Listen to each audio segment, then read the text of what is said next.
Hi, I'm Ben, and today is World Autism Awareness Day.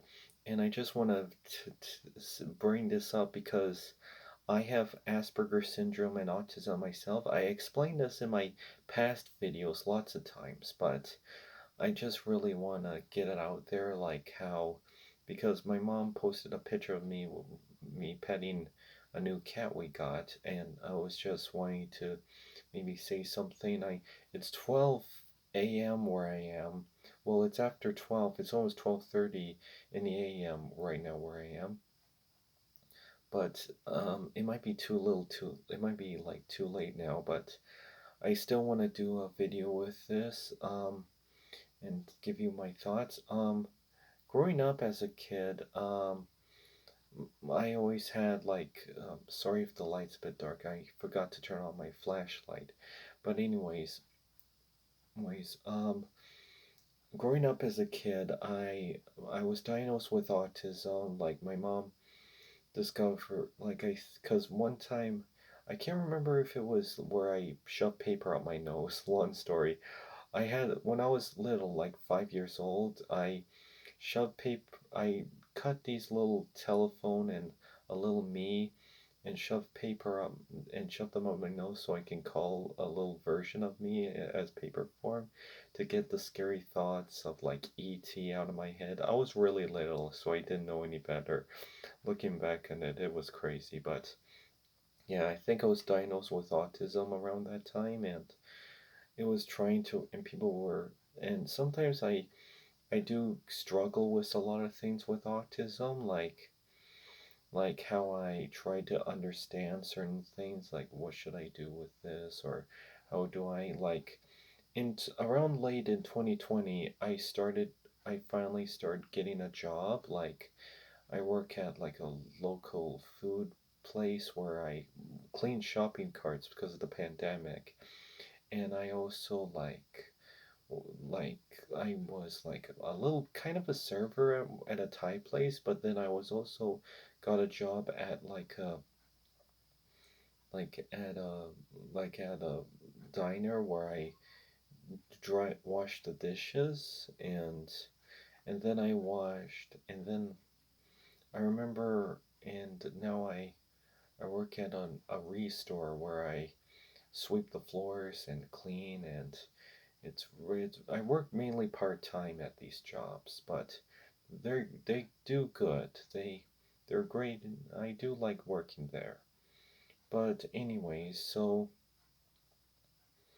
I clean I so working there has been great, and but the thing about when I have Asperger's syndrome is just like when I was little, I used to do these made up stories like fan fiction in my mind, and I always wanted them to be real. Like when I was little, I always fantasized being a superhero as a kid, or when I was little, I wanted to bring cartoon characters into the real world, similar to something like in Space Jam or Roger Rabbit, where I made friends with cartoon characters and go on space adventures. I think lots of kids like to fantasize about that.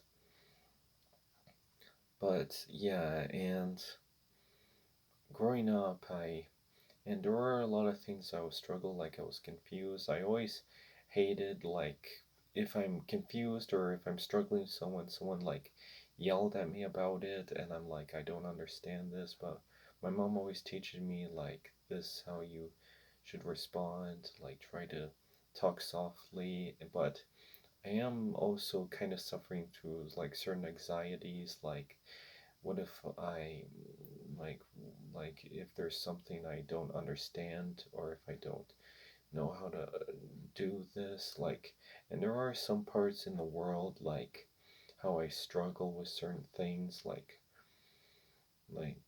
how I how I adapt, or if I don't understand this. But once I do understand it, it does get hard, but I do understand it enough that it does become feels a bit more easier, and I should tell you, but around 2006, my sister went into the hospital because of her Crohn's disease, and that happened in 2006 and 2007, and then it came back in 2013. But I think around 2006 and 7, it was really struggling because I had to spend time with my dad, and I love my dad very much now, but he, I think he had Asperger's syndrome too, because in my experience, they usually inherit it from the dad.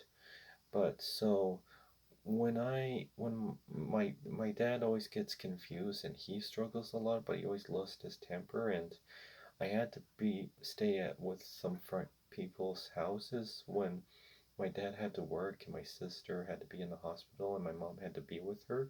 So it was like a lot of confusion, like, but it was a lot. And after that, and I always cared about my sister and worried about her and been with her, but and then she finally got out and that and she was finally doing fine in like end of 2007, but in 2008, I bring this up because in 2008 I had a bad OCD problem. Like if I go down a closed line, I think I go into another dimension, or if I see a scary image like an evil doll or a skull or like a ventriloquist dummy like Jigsaw or Chucky the evil doll.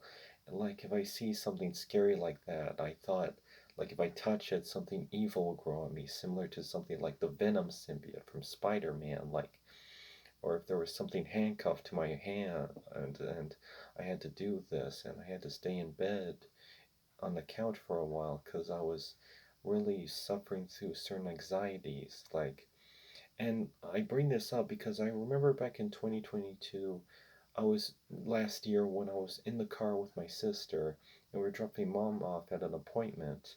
And I brought this up and like, remember back in 2008, I had this weird OCD problem.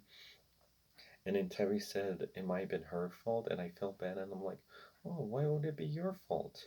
And because she was and she told me she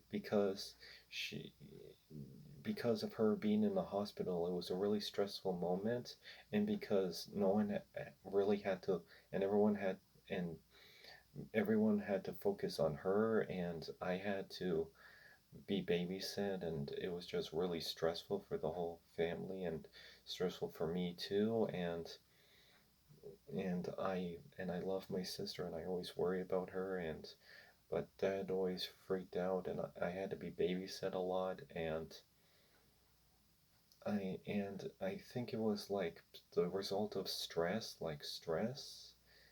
But yeah, but I am doing fine with my OCD. I still have that OCD problem, but I am fine. And my sister is doing fine. She lives out of town, but she's really doing good, and I'm doing good, and I love my sister. But anyway, so I'll I don't know what else is there to say, right, because I am doing good, and I am.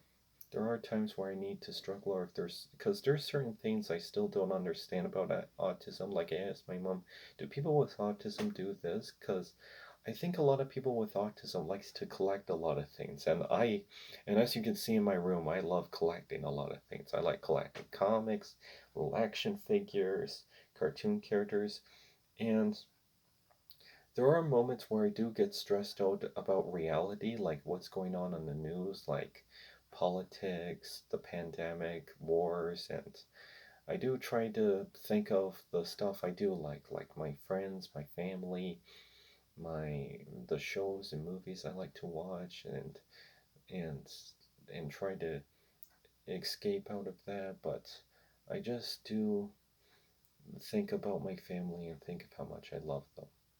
But yeah, and that's all I can say. Happy World Autism Day, Autism Awareness Day. If you have autism, I'd like to know your stories. And I do want to go because I see all these people with autism and they're obsessed with cartoons and superheroes. But and yeah, like I have ideas to be an independent comic book creator, like start my own business with comics and start my own business with video games, and there's a lot of cartoons and shows and movies I like to get made. I have a script for a movie I like to get made, but I don't know where to take it. So there's that. But with that said, I really I like who I am. I hope you're all having a pleasant day, and I hope you have someone with autism that you love very much. And what I can tell with people with autism, like they usually inherit it from the dad, like I'm like Bob from Bob's Burgers. Like you can tell he's really autistic, and Tina, and there's a lot of people with autism, like with their mannerisms, like that, and but yeah, like I remember watching The Proud Family Louder and Prouder. It was the new season of the new sequel series, and I don't know if Oscar's autistic. Like there are families I think that has generations where with families with autism, but yeah, but we'll have to find, but I'll have to see about that sometime. But anyways, I I really like being who I am, and I hope you can share your stories about with people with autism or your autism stories. And thank you for listening if you wanted to listen. And see ya, see you next time when I do a new video.